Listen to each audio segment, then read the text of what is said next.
नमस्कार भाई दोस्तों। अगर 2024 के चुनाव से पहले अगर किसी का असली चेहरा सामने आया है ना, तो वो आया भगवंत मान का। अभी भी अगर पंजाब के लोग नहीं समझे, ऐसे ही इसके पीछे झाड़ू उठाकर चलते रहे, तो ये समझ जाना फिर पंजाब को बचाने वाला कोई नहीं पाएगा।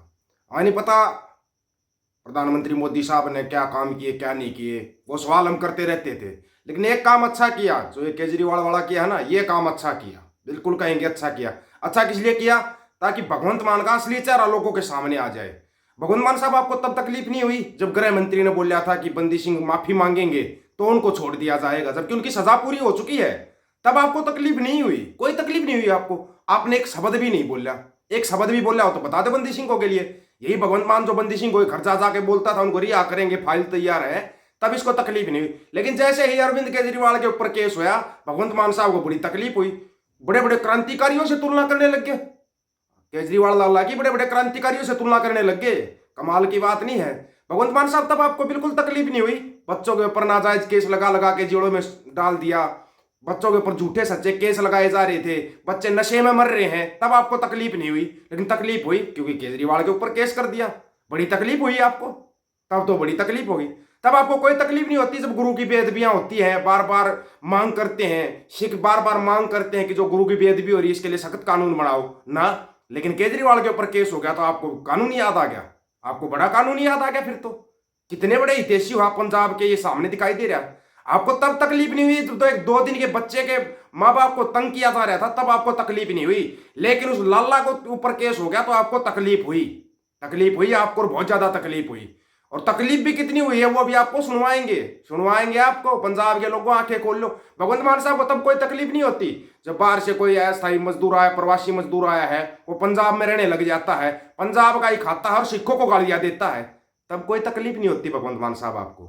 हाँ, अगर इसके ऊपर लोग बोलते हैं कि भाई सिख भी तो दूसरे स्टेटों में जाते हैं काम करने के लिए, बिल्कुल जायज पॉइंट है।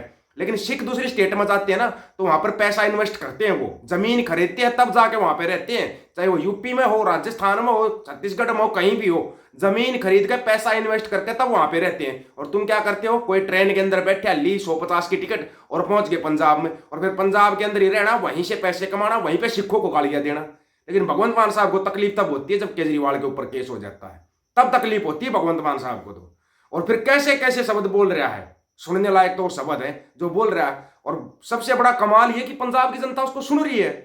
सुन रही है। डिब्रूगढ़ वालों का 1 साल का और एनएसए बढ़ा दिया, भगवंत मान साहब कोई तकलीफ नहीं हुई। वो खून की उल्टियां कर रहे थे, उनके माँ बाप भूख हड़ताल पर बैठे थे, भगवंत मान साहब को कोई तकलीफ नहीं हुई। भगवंत मान साहब को तकलीफ हुई कि केजरीवाल के ऊपर केस कर दिया, केजरीवाल के ऊपर केस हो गया। 9 सम्मन गए थे उसके पास पहले, क्यों नहीं पेश होया? अगर पेश होता तो किस लिए उसको गिरफ्तार करना पड़ता? ईडी क्यों गिरफ्तार करती? कोई मतलब ही नहीं था। एक भी सम्मन के ऊपर अगर पेश हो जाता तो ये कौन सी नौटंकी है? भगवंत मान साहब की नौटंकी सुनो पहले। ये देश की बात की जगीर नहीं है, इन्होंने समझ रखा है। ये 26 जनवरी को पंजाब की झांकी निकाल दी, फिर झांकी रिजेक्ट कर दी, हटा दी। अरे भगत सिंह से पड़े हो गए तुम, राजगुरु सुखदेव से पड़े हो गए तुम, करतार सिंह सराफा से पड़े हो गए, लाला लाजपत राय से पड़े हो गए। आपके यहाँ आपका कोई रिश्तेदार जलियांवाला बाग में मारा गया था? ना ना ना। अरे आजादी लेके दी जिन्होंने, उनकी झांकियां रिजेक्ट कर रहे हो। क्या क्या हिम्मत है आप में?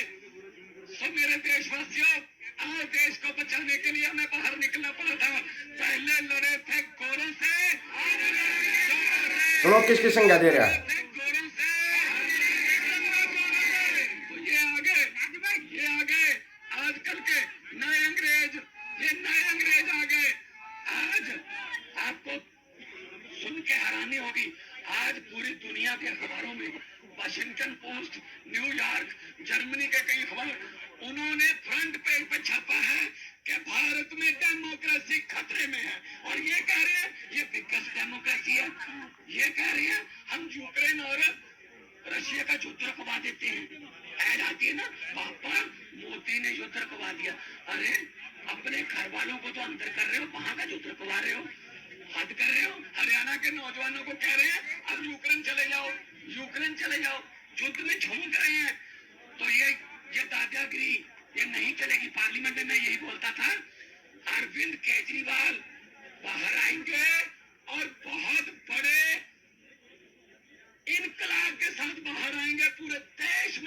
लेकिन अरविंद केजरीवाल एक व्यक्ति नहीं है। अरविंद केजरीवाल एक व्यक्ति नहीं है, अरविंद केजरीवाल एक सोच है। आप सोच को कैद नहीं कर सकते। भगवंत मान साहब का कहना अरविंद केजरीवाल एक सोच है और सोच को कैद नहीं किया जा सकता। अगर भगवंत मान साहब आपके अंदर इतनी हिम्मत है तो जो डिब्रूगढ़ जेल के अंदर डाल रखे हैं, जिनके ऊपर एनएसए लगा रखे हैं, छोड़ के दिखाओ एक बार उनको, फिर पता लगेगा असली सोच कहाँ पे है। एक बार उनको छोड़ के दिखाओ, उनको दोबारा उनको खालसा वीर चलाने दो, बच्चों का नशा छुड़वाने दो, पता लग जाएगा असली सोच किसकी है। तुम्हारी जो सोच है ना, किस महकमे में गया है, शराब घोटाले के महकमे में। वो जो नशा तुम पंजाब में फैला रहे हो ना, उसी नशे के कारण गया है केजरीवाल। कौन सी सोच है ये, युवाओं को नशे में धकेलना। अगर कोई नशा छुड़वाता तो उसके ऊपर झूठे सच्चे केस लगाओ और डाल दो डिब्रूगढ़ में। यही सोच है क्या? यही सोच है। हालांकि कुछ लोग बोलेंगे कि बीजेपी की तरफदारी करे, नहीं कर रहे, लेकिन एक तो काम अच्छा किया, एक तो काम अच्छा किया बीजेपी ने।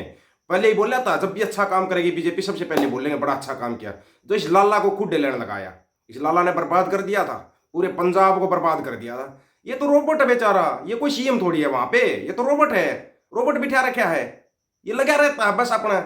अब इसको देख, इसका गला बैठ गया, रुके मार मार के गला बैठ गया। लेकिन कभी पंजाब के लोगों के लिए इतने रुके नहीं मारे इसने, कभी नहीं मारे। तब तो टीवी में जाकर वहां जाकर डिबेटों में बोलता था, करो करो किसान आंदोलन करो, दिल्ली जाओ। क्यों? अब रोड के ऊपर आना पड़ा ना, आना पड़ा रोड के ऊपर। पता लगा रोड के ऊपर आने पर कितना दम लगता है, पता लगा जब तुम बैठ के महलों में बैठ कर बातें करते ना, तब रोड के ऊपर थे हम 1 साल तक रोड के ऊपर थे। अब याद आए रोड के ऊपर कितनी तकलीफ होती है, याद आए? अभी तो क्या कांग्रेस को राने दो ताकि उनको भी पता लग जाए रोड के ऊपर तकलीफ कितनी होती है। अभी तक तो बस किसानों के ऊपर थोप दो पूरा, किसान आएंगे रोड के ऊपर, किसान सबको बचाएंगे। क्यों बचाएंगे, क्यों आएंगे? खुद को बचाओ, अब बचाओ खुद को। कितना बड़ा पंजाब का हितैषी सीएम पाल दिया भाई, कमाल कर दिया। ये कितना बड़ा हितैषी है। सिद्धू मूसेवाला की जांच होगी क्या? दीप सिद्धू की जांच होगी क्या? संदीप नागड़िया की जांच होगी क्या? प्रीत सिंह सैनी की जांच होगी क्या? होगी क्या भगवंत मान साहब? कोई जांच करवा दी क्या? दीप सिद्धू मूसेवाला का पिताजी रोडों के ऊपर बैठा रहा था अपने बेटे को इंसाफ दिलवाने के लिए, फिर उन्हीं के घर के अंदर 1 साल के बाद खुशी आती है तो आपको डॉक्यूमेंट चाहिए, डॉक्यूमेंट चाहिए। थोड़ी बहुत तो शर्म आई होगी। अब पता लगा डॉक्यूमेंट जब दिखाने पड़ते तब कैसे क्या होता है, पता लगा ना। इसलिए कहते हैं राजनीति बहुत गंदी चीज है। और क्यों चुनते हो भाई? क्यों इनको बार बार में पावर में लेकर आ रहे हो? जितने बार इनको पावर में लेके आओगे फिर इनके लिए लड़ना पड़ेगा, इनको जेल में डाल दे, क्योंकि करप्ट इतने करप्ट है, फिर जेल में जाएंगे। इसीलिए कह रहे हैं पावर अपने हाथ में लो, अपने हाथ में पावर लो, अपने 20 भाइयों को उठाओ और उनको चुनाव जितवाओ, साइड करो इनको। कोई रोबोट है, कोई लाला है, कोई पाला है, कहीं पता नहीं कहां से आए हुए हैं, इन्हीं को चुनते रहना, फिर चुनते रहना इन्हीं को। सही ढंग से आंखें खोलो और देखो तुम्हारे सामने तुम्हारे बच्चों का भविष्य खड़ा है। अब तुम्हारा भविष्य तो हो जा लिया, लेकिन तुम्हारे बच्चों का भविष्य अंधकार में हो जाएगा। अब की बार फिर कोई झाड़ू उठाएगा और कोई किसी झंडे को उठाएगा, तो याद रखना इस बात को। इसके बारे में आपकी क्या राय है? केजरीवाल साहब को बड़ा क्रांतिकारी बता रहा है, कमाल हो गया भाई।